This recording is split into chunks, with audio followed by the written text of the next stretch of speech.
Мен Сатмаханова Ләззат Ораққызы, Жамбыл облысы Сарысу ауданы Жарылқасын Отарбаев орта мектебінің бағдарлы оқыту жөніндегі орынбасары. Қашықтан оқыту заман талабы.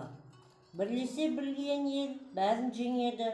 Елбасымыз Нұрсұлтан Әбішұлы Назарбаевтың маңызды мақаласы дер кезінде айтылған өткір сөз, қуаты күшті үндеу болды деп санаймын. Еліміздің басына қара бұлт төнген осындай қиын кезеңде әр адам өмірі қымбат болса, соның ішінде білім мен ғылым саласындағы адам капиталын сақтау аса маңызды. Осы бағытта Білім және ғылым министрлігі қабылдаған шұғыл да маңызды шаралардың бірі елдегі барлық білім беру ұйымдарын қашықтан оқыту технологиясына көшіруі. Төтенше жағдайға байланысты, мерзімді ұзартылуына байланысты еліміздің Білім және ғылым министрлігі қашықтан оқыту бойынша арнайы жұмыс тобын құрып, оның құрамына қашықтан білім беру саласындағы жұмыс істейтін Білімлен, Дарын, онлайн, күнделік кезет ұйымдардың өкілдері және педагогтар, әдіскерлер, мектеп директорлары, директордың оқушы жөніндегі орынбасарлары және жоғарғы оқу орындарының проректорлары енген болатын. Асхат Аймағамбетов орталық коммуникациялық қызметінде өткен онлайн брифингте соңғы 90-ның білім бағдарламасын қамту үшін 3000-нан аса телесабақ түсіріліп, 300-ден астамы дайын екенін айтқан болатын. Ол орталық 5 миллионға жуық білім алушылардың көшетіндігін, туындаған сұрақтарға жауап беруді өз міндетіне алған болатын. 1 сәуірде сынақ сабақтар ұйымдастырылып, барлық мектептердегі мұғалімдер оқушылармен байланысқа шығып, қашықтан сынақ сабақ берді. 2 сәуір күні жалпы ұлттық ата-аналардың жиналысы болды. Онда аталған мәселе бойынша ата-аналарға мұғалімдермен бірдей жүк түсетініне тоқталды. Сондықтан оларға қашықтан оқытуды қалай жүргізілетіні, мұндай форматтағы сабақтарды өткізудің проблемасы мен шешу жолдарын білуі керек деген еді. 3 сәуірде сынып сағаттары болды. Мұнда да қашықтан оқытудың жүзеге асу форматтары мен проблемалары талқыланды. Елбасы қазақ халқының даңқты перзенті Бауыржан Момышұлының тәртіп туралы сөзін еске салады. Бізді біріктіруші бір мүдде мен мақсатқа жетелеуші күш ел ішіндегі ауызбіршілік пен түсіністік, қамқор көңіл, жылы ниет деген болатын. Бұл қатарда Сарысу ауданы Жарылқасын Отарбаев атындағы орта мектепте қашықтан оқыту форматына көшті. Оқу үрдісін сапалы әрі тиімді ұйымдастыру үшін мектеп ұстаздары мен білім алушылары, ата-аналары барлық электрондық платформаларды пайдалануда.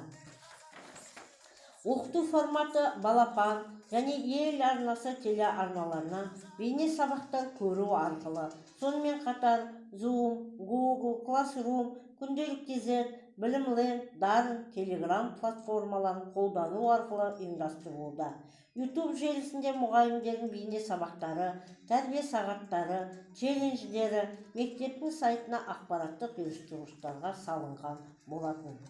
Қашықтық оқыту технологиясын пайдалану біліктілік пен білімнің сыналар уақытында өзіміздің бәсекеге қабілетті екенімізді байқатуға жасалған бірден-бір мүмкіндік дер едім. Мектебіміздің педагогикалық ұжымы өздерінің кәсіби шеберліктері мен тәжірибелерін шыңдай отырып, оқытудың жаңа үлгісіне жауапкершілікпен қадам басты. Барлық ұстаздар оқыту үрдісін жоғарғы деңгейде жалғастыра білді. Бастапқыда бұл жұмыс қалай болады деген қобалжу болғанымен, қазіргі таңда жан-жақты жүргізілуде. Барлық ұстаздар тәжірибе жинақтап төселікте қалды.